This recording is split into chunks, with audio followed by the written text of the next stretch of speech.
महादेव कहते हैं, आपके कर्म ही आपकी पहचान है, वरना एक नाम के हजारों इंसान हैं। अहंकार करने पर इंसान की प्रतिष्ठा, वंश, वैभव तीनों ही समाप्त हो जाती हैं।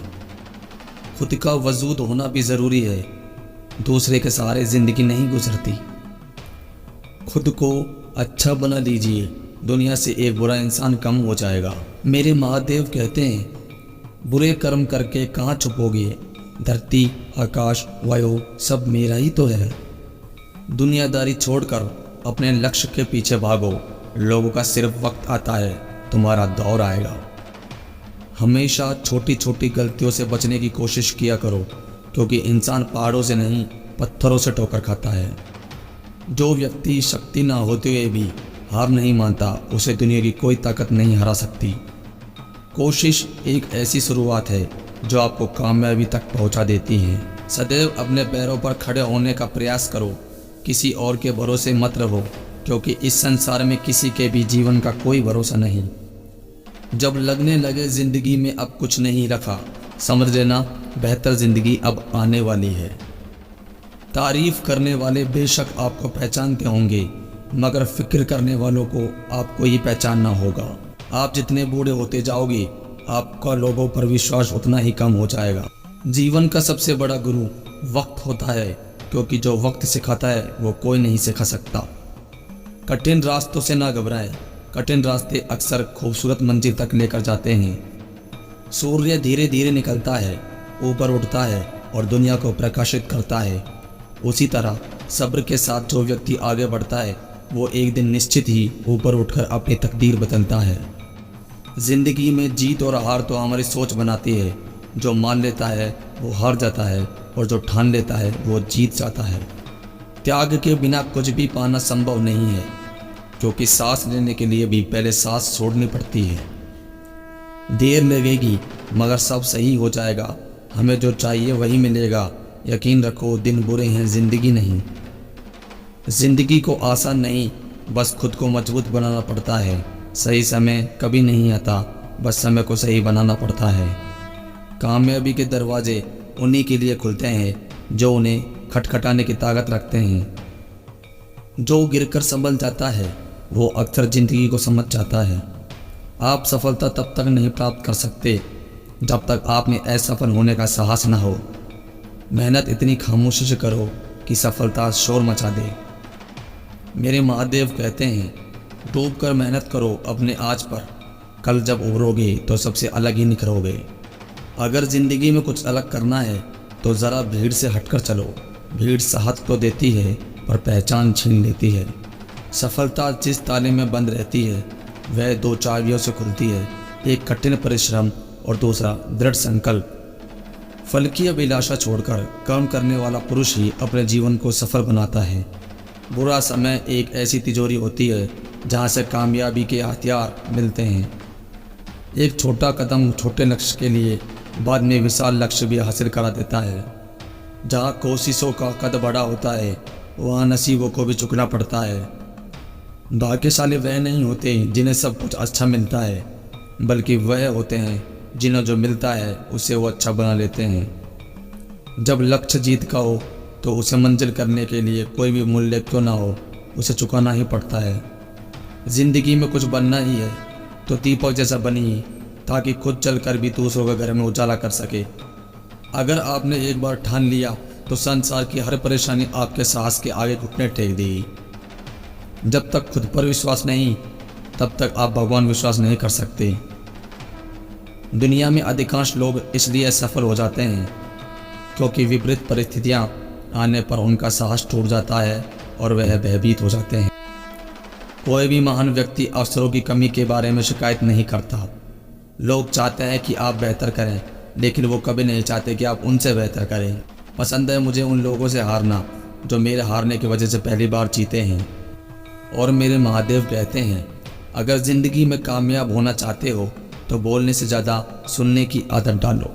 एक अलग ही पहचान बनाने की आदत है तुम्हारी, तकलीफ़ों में भी मुस्कुराने की आदत है तुम्हारी। 7 तरीके जीवन में आगे बढ़ने के सफलता के सूत्र जो मेरे महादेव द्वारा दिए गए थे। पहला, लक्ष्य निर्धारित करें। सफलता के लिए सबसे पहला कदम है अपने लक्ष्य को स्पष्ट करना। आपको निर्धारित लक्ष्यों की ओर अग्रसर होना चाहिए और अपने जीवन को इन लक्ष्यों के आधार पर योजना बनानी चाहिए। दूसरा, समय का उपयोग करें। समय का महत्व बहुत है। अगर सफल लोग अपना समय सार्थक ढंग से उपयोग करते हैं, वे अपने लक्ष्यों की प्रगति के लिए प्रतिदिन निरंतर मेहनत करते हैं और अवकाशों और मनोरंजन के साथ समय का सामाजिक संयोजन करते हैं। तीसरा, मेहनत करें। सफलता के लिए मेहनत करना अत्यंत महत्वपूर्ण है।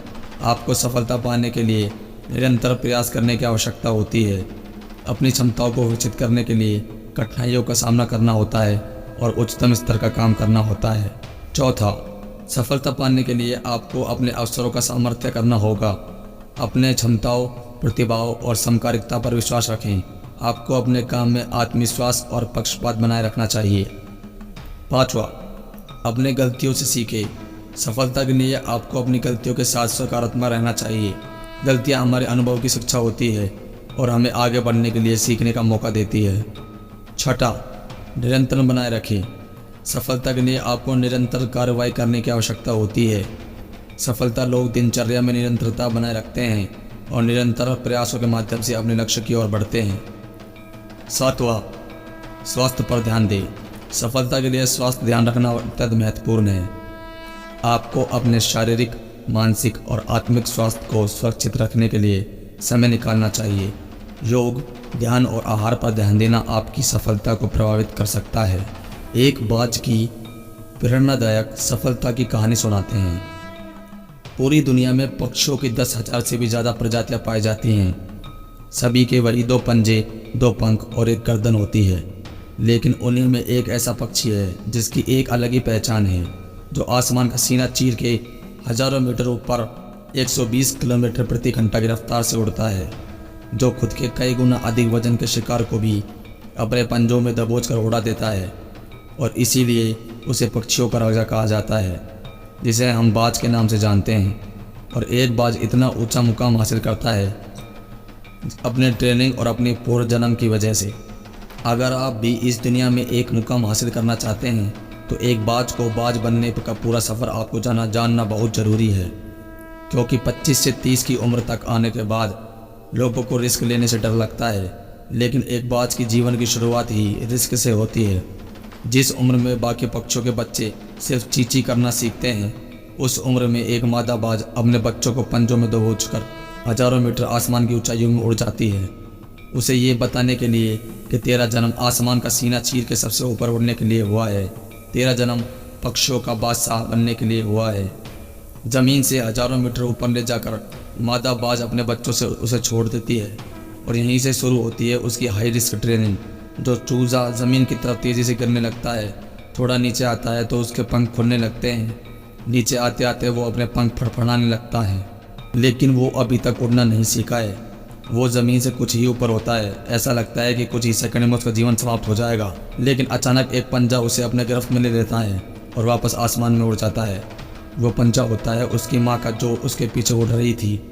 उसकी ये ट्रेनिंग तब तक चलती रहती है जब तक वो उड़ना नहीं सीख जाता।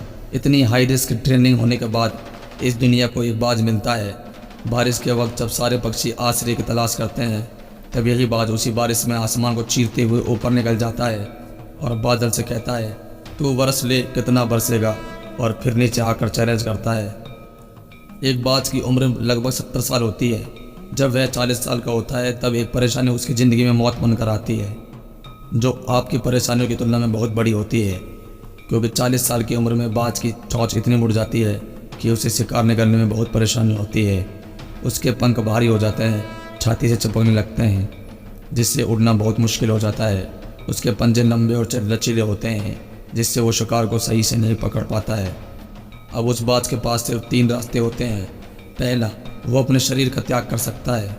दूसरा, गिद्ध की तरह छोड़े हुए भोजन पर निर्भर हो जाए। और तीसरा, सबसे कठिन और पीड़ादायक रास्ता, अपने आप को पुनः स्थापित का, फिर से आसमान का सीना चीरकर उड़ने का। और वो इसी तीसरे का रास्ते को चुनता है। अपने पास के सभी छोटी चोटी पे पहुंच जाता है। अपने पास के सबसे ऊंची चोटी पर पहुंच जाता है। वहाँ पर अपना घोंसला बनाता है और फिर से शुरू होता है। परेशानियों को जड़ से उखाड़कर आसमान में उड़ने का सफर वह अपनी चोंच को एक चट्टान पर मार मार कर तोड़ देता है, लहूलुहान हो जाता है और इंतजार करता है नई चोंच के आने का। उसके बाद अपनी नई चोंच से अपने पंजों को काट देता है और फिर इंतजार करता है नए पंजों के उग आने का। उसके बाद वह अपने एक एक पंख को अपने शरीर से अलग करता है और फिर इंतजार करता है नए पंख उग जाने का। और इस प्रक्रिया में उसे समय लगता है पूरे 5 महीने का। इन 5 महीनों में कड़ी तपस्या से एक बाज का पुण्य जन्म होता है और फिर से तैयार हो जाता है आसमान का सीना चीर कर उड़ने के लिए। जो 3 रास्ते बाज के पास थे वह 3 रास्ते आपके पास होते हैं, लेकिन कुछ लोग पहले रास्ते को चुनते हैं और परेशानियों के तले दबकर सुसाइड कर लेते हैं। ज़्यादातर लोग दूसरे रास्ते को चुनते हैं। वो परेशानियों का बोझ पड़ते ही अपने लक्ष्य को छोड़कर एक नॉर्मल लाइफ जीने लगते हैं। और वो कुछ वो लोग भी होते हैं जो इन परेशानियों को लात मारकर अपनी मेहनत के दम पर बाज की तरह आसमान की बुलंदियों को छूते हैं। दोस्तों, बाज की यह ट्रेनिंग हमें बहुत बड़ी सीख देती है कि अगर रिस्क लेना पड़े तो लो। अपने फील्ड में अपने आप को इतना ट्रेन कर लो कि उस फील्ड में आपसे ऊपर कोई उड़ने में सोचकर लोगों की पसीने छूट जाए, तभी आप अपने फील्ड के बादशाह कहलाओगे। दोस्तों, आज सिर्फ इतना ही। अगली बार फिर मिलेंगे एक और मोटिवेशनल वीडियो के साथ। तब तक के लिए हर